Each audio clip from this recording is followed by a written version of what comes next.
Hello friends, মিঠুর পাকশালায় আপনাদের সবাইকে স্বাগত। আজ আমি ওটসের সাথে কিছু খেজুর দিয়ে ভীষণই হেলদি ও টেস্টি একটা রেসিপি আপনাদের সাথে শেয়ার করছি। এই জন্য এখানে প্রায় 9 থেকে 10টা পরিমাণে খেজুর নিয়েছি।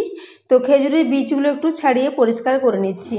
ওটসের সাথে খেজুরের পেস্ট দিয়ে আজকের এই রেসিপিটা তৈরি করেছি। এটা ভীষণই হেলদি এবং একদমই চিনি বা গুড় ছাড়াই এই রেসিপিটা ভীষণ টেস্টি মতো রেডি হয়ে যাবে। তো সেই জন্য দেখুন খেজুরের বীজগুলো একটু ছাড়িয়ে নিয়েছি। তো খেজুরগুলো আপনারা যদি বেশি পরিমাণে মিষ্টি পছন্দ করেন সেক্ষেত্রে এখানেও আবারও 4-5টা পরিমাণে খেজুর বাড়িয়ে দিতে পারেন। আমি এখানে প্রায় 10টা মতো খেজুর নিয়েছিলাম। তো খেজুরগুলো খোসা ছাড়িয়ে নিয়েছি, বীজটা ছাড়িয়ে নিয়েছি। এরপর এখানে হালকা গরম দুধ দিয়ে এটাকে প্রায় 15 মিনিটের জন্য একটু ভিজিয়ে রেখে দিচ্ছি। হাতে সময় বেশি থাকলে এটাকে আধ ঘন্টার জন্য ভিজিয়ে রাখতে পারেন। এদিকে আমি একটা পাত্র নিয়ে নিয়েছি, তাতে 1.5 কাপ পরিমাণে ওটস নিয়ে নিচ্ছি। তো দেখুন মেজারিং কাপ মেপে 1.5 কাপ পরিমাণে ওটস নিয়েছি। এখানে আমি নর্মাল ওটসের ব্যবহার করেছি। এরপর এখানে যে খেজুরটাকে দুধে ভিজিয়ে রেখেছিলাম সেটা এখন 15 মিনিট হয়ে গেছে। তো 15 মিনিটের মধ্যে খেজুরটা দুধের মধ্যে খুব ভালো মতো ভিজে গেছে, যেহেতু দুধটা কিছুটা গরম ছিল। তো এরপর আমি দেখুন পুরো এই খেজুর ও দুধ এই মিক্সি জারের মধ্যে নিয়ে নিচ্ছি। তারপর এটাকে দিয়ে খুব ভালো করে একটু পেস্ট তৈরি করে নেব। সেজন্য খেজুর ও দুধটা পুরোটাই এখানে দিয়ে দিচ্ছি।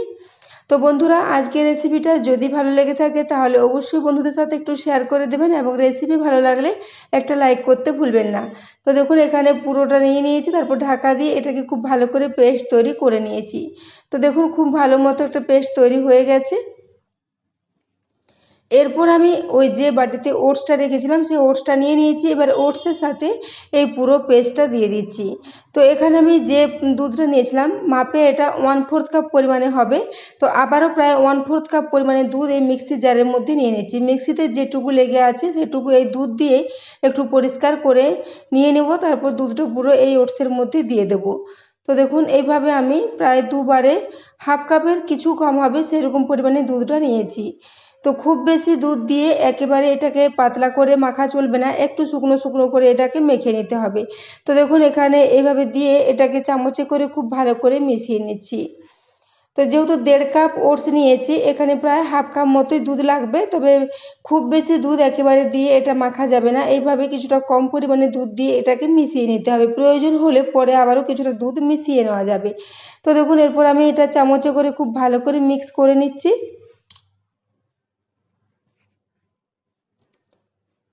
এইভাবে এটাকে খুব ভালো করে মিশিয়ে নেব, তারপর ঢাকা দিয়ে একটু রেস্টে রেখে দেবো প্রায় 5 মিনিটের জন্য। তো দেখুন এটা এখন খুব ভালো করে মেশানো হয়ে গেছে, এটাকে এখন সাইডে রেখে দিলাম।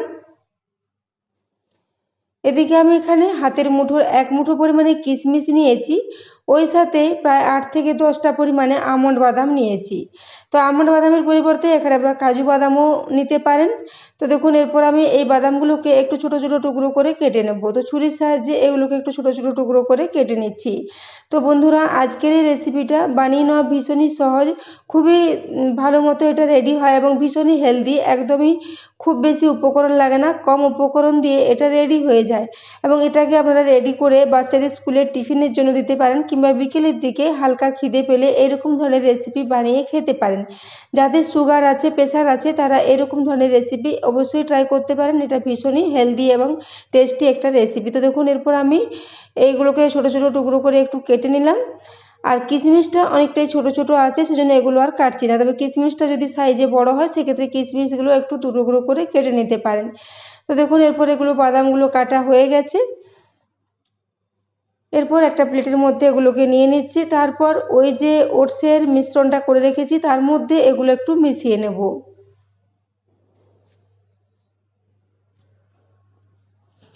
তো এখন এর ঢাকাটা খুলে নিলাম 5 মিনিট পরে। এদিকে ওগুলো যে কেটে রেখেছিলাম সেই ড্রাই ফ্রুটসগুলো এখানে একটু মিশিয়ে নেব। তো দেখুন ওটসটা এখন খুব ভালো মতো ভিজে গেছে আর একটা বেশ নরম চটচটি টাইপের ডো মতো রেডি হয়ে গেছে। এরপর চামচে করে এটাকে একটু মিশিয়ে নিলাম। এরপর ওই কিশমিশ ও আমন্ডগুলো দিয়ে দিচ্ছি।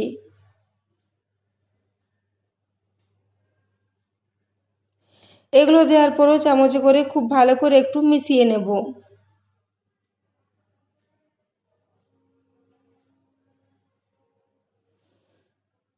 তো দেখুন এরপর চামচে করে খুব ভালো করে এটাকে মিশিয়ে নিচ্ছি। খেজুর অনেকটাই মিষ্টি হয়, খেজুরের জন্য এটা স্বাদ অনেকটাই মিষ্টি হবে। তাছাড়া এই যে কিশমিশগুলো দিয়েছি, কিশমিশও অনেকটাই মিষ্টি হয়, সেই জন্য 1 মুঠো পরিমাণে কিশমিশ দিয়েছি। এগুলো খাবার সময় মুখে পড়লে এগুলো মিষ্টি লাগবে। তো এরপর এখানে ফ্লেভারের জন্য দিয়ে দিচ্ছি 2টো এলাচকে আমি একটু গুঁড়ো করে রেখেছিলাম, সেই এলাচের গুঁড়োটা এখানে দিয়ে দিয়েছি। তাহলে এর মধ্যে খুব ভালো একটা ফ্লেভার আসবে। এরপর এলাচের গুঁড়োটা দেওয়ার পরেও খুব ভালো করে এর সাথে মিশিয়ে নিচ্ছি। এলাচের গুঁড়োটা এখানে যখন খুব ভালো মতো মেশানো হয়ে যাবে, সব শেষে এখানে একটু দিয়ে দেবো বেকিং পাউডার ও বেকিং সোডা। তাহলে এই রেসিপিটা ভীষণই স্পঞ্জি এবং জালিদার মতো রেডি হবে। তো দেখুন এরপর এটা মিশিয়ে নিলাম,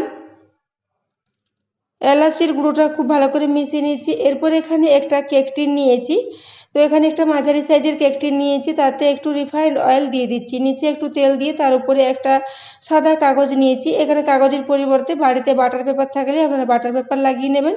তো এখানে আমি একটা সাদা কাগজে একটু গোল করে কেটে নিয়েছিলাম, তারপর কাগজটাতে একটু খুব ভালো করে তেল মাখিয়ে নিচ্ছি, তারপর এই কেক টিনের মধ্যে এগুলোকে দিয়ে দিচ্ছি। তো দেখুন কেক টিনটাতে খুব ভালো করে এই তেলটাকে একটু মাখিয়ে নিলাম।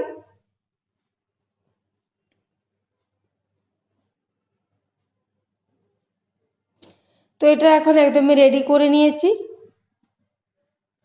এরপর ওই যে ওটসের মিশ্রণটা করে রেখেছিলাম, তাতে এখানে 1/2 চা চামচ পরিমাণে দিয়ে দিয়েছি বেকিং পাউডার, ওই সাথে 1/4 টিস্পুন পরিমাণে দিয়ে দিলাম বেকিং সোডা। এরপর বেকিং পাউডার ও বেকিং সোডাটা দিয়ে খুব ভালো করে এর সাথে মিশিয়ে নেব।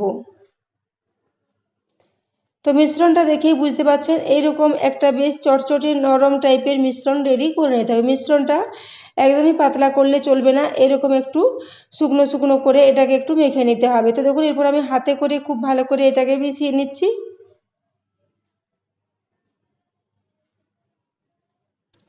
তো বন্ধুরা আজকের এই রেসিপিটা যদি ভালো লেগে থাকে তাহলে চ্যানেলটি সাবস্ক্রাইব করে অবশ্যই আমার পাশে থাকবেন এবং পাশে থাকা বেল আইকনটি অবশ্যই প্রেস করে রাখবেন।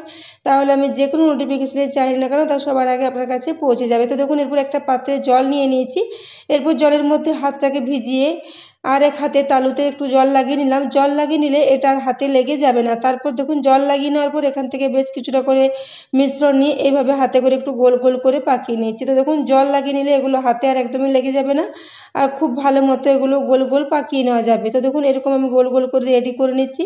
তো বন্ধুরা আজকে আমি একটা এরকম মিনি ওটস কেকের রেসিপি আপনাদের সাথে শেয়ার করেছি। এইরকম ধরনের ওটসের কেক তৈরি করলে বাচ্চারা এগুলো খেতে ভীষণই পছন্দ করবে, এমনকি বড়দেরও এগুলো খাওয়া যাবে, বড়রা এগুলো খেতে পারে, তাদের শরীরের পক্ষে এগুলো ভীষণই উপকারী।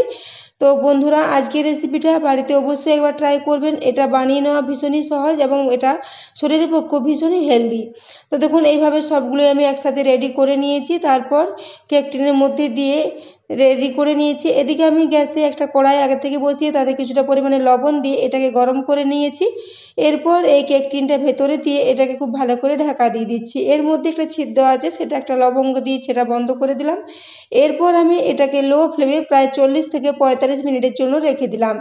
এখানে আপনাদের বাড়িতে যদি ওটিজি থাকে সেক্ষেত্রে আপনারা ওটিজিতেও এটাকে দিয়ে একটু হিট করে নিতে পারেন, তাহলে এটা খুব ভালো মতো রেডি হয়ে যাবে। তো দেখুন এরপর আমি একটা ছুরি নিয়ে নিয়েছি, ছুরির সাহায্যে দেখে নিচ্ছি যে ভেতরটা খুব ভালো মতো হয়েছে কিনা। তো দেখুন ছুরির সাহায্যে এটাকে খুব ভালো মতো করে দেখে নিচ্ছি। তো দেখুন ছুরিতে একদমই কিছু লেগে নেই, এটা খুব ভালো মতো রেডি হয়ে গেছে। এরপর এটাকে গ্যাস থেকে নামিয়ে নিলাম, তারপর একটু ঠান্ডা করে নেব। তো গ্যাস থেকে নামিয়ে নেওয়ার পর এটা ঠান্ডা করে নিয়েছি, তারপর এগুলোকে একটা প্লেটে তুলে নিচ্ছি। তো দেখুন এগুলো খুব সহজেই উঠে আসবে যেহেতু এখানে তেল লাগানো আছে, এবং এটা দেখুন ওটসের কালারটা অনেকটাই চেঞ্জ হয়ে গেছে। তো এরপর আমি সবগুলো একটা প্লেটে নিয়ে নিচ্ছি। তো বন্ধুরা আজকের রেসিপিটা কেমন লেগেছে কমেন্ট করে জানাতে ভুলবেন না, এবং বাড়িতে তৈরি করলে অবশ্যই জানাবেন কেমন হয়েছে। তো দেখুন এরপর আমি একটা প্লেটে নিয়ে এগুলোকে সাজিয়ে নিয়েছি, এরপর একটা আপনাদের কেটে দেখিয়ে দিচ্ছি। দেখুন ভীষণই স্পঞ্জি ও জালিদার মতো রেডি হয়েছিল। তো দেখুন ভেতরটা খুবই সুন্দর মতো রেডি হয়েছে, এবং কিশমিশ দেওয়ার জন্য এর টেস্টটা ভীষণই ভালো হয়েছিল, এবং ড্রাই ফ্রুটসগুলো খাওয়ার সময় মুখে পড়লে এটা খেতে ভীষণই ভালো লাগবে। তো দেখুন এরপর আমি এগুলোকে এইভাবে সার্ভ করে দিলাম। তো বন্ধুরা আজকের রেসিপিটা এতক্ষণ পর্যন্ত দেখার জন্য আপনাদের অশেষ ধন্যবাদ। আবারও চলে আসবেন নিত্য নতুন কোনো রেসিপি নিয়ে, ততক্ষণের জন্য সুস্থ থাকবেন, ভালো থাকবেন।